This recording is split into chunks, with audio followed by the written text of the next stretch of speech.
আসসালামু আলাইকুম, সবাইকে জুম্মা মোবারক। আলহামদুলিল্লাহ, এই তো নামাজ পড়ার উদ্দেশ্যে রওনা দিলাম। আপনার তো আপনাদের ভালোবাসা। আজকে শুক্রবার, গরিবের হজের দিন। আজকে গরিবের হজের দিন, নামাজ পড়ার উদ্দেশ্যে রওনা দিলাম। গরিবের হজের দিন হজ পালন করার জন্য। শুক্রবারে আমাদের কোম্পানির বন্ধ দিন।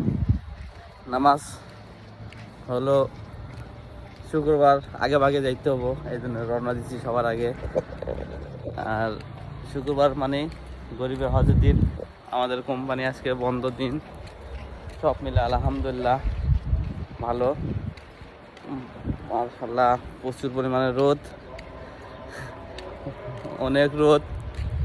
আপনারা সবাই দোয়া করবেন আমাদের জন্য, প্রবাসী ভাইদের জন্য। আপনারা সবাই ভালো থাকবেন, সুস্থ থাকুন। আসসালামু আলাইকুম।